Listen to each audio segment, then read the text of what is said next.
Hello and welcome back to another video. Today we are talking about the potential nor'easter which could hit the Northeast later this week. So we do have initial readings on the NAM, but nothing very specific, as well as the European model.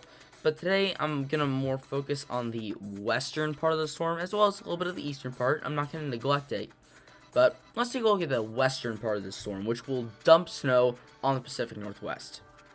So, we have the NAM here, and we have some snow in the Cascades, Sierra Nevadas, but that is our first system. This is kind of our setup system that moves across the northern plains. But then you have this system right here, low pressure, slides down, moves into Washington and Oregon, dumping snowfall, and then eventually, right, this is Wednesday, about midday-ish, we start to see this low pressure starts to slide down the Rockies.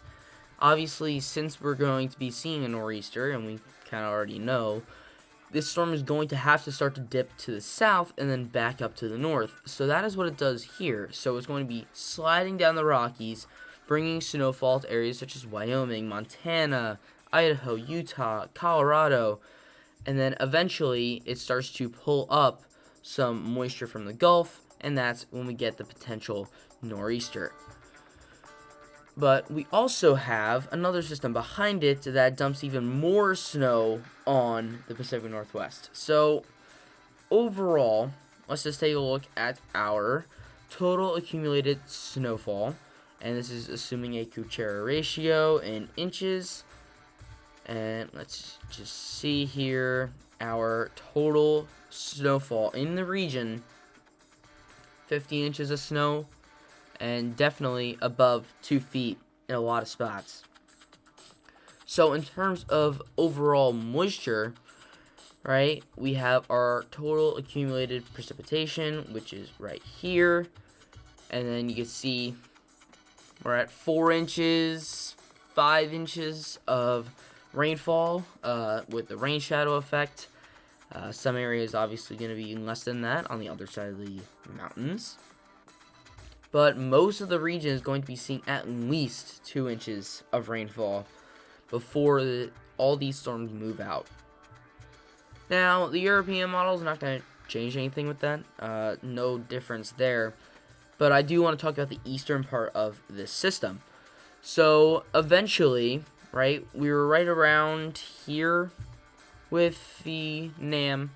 The European model is showing a semi-powerful nor'easter, but now we are kind of looking at something further east, and I do want to show a previous model run here, which did show a much more powerful nor'easter closer to shore. And at this point, we're talking a very close distance.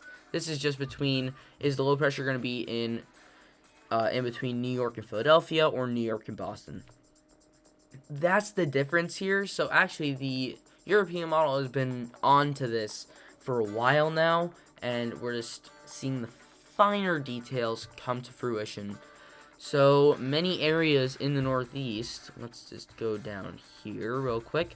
Many areas in the Northeast, this is that previous model run, could see at least 6 inches of snowfall, along with the second part of Frito, which just dumped 6 inches of snowfall in the mid-Atlantic. So the eastern seaboard is starting to tap into some snowfall, which is pretty typical for this time of year. Maybe a little bit earlier in some spots, but we are going to see our first measurable snowfall in Boston, New York, and Philadelphia this year.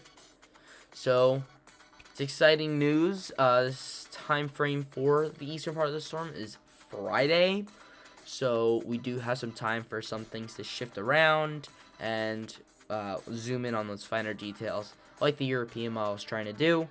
But that's about it. So if you enjoyed this video, consider leaving a like, subscribing, and hitting the bell. That's all I've got for today. Thank you guys for watching. I'll see you guys next time.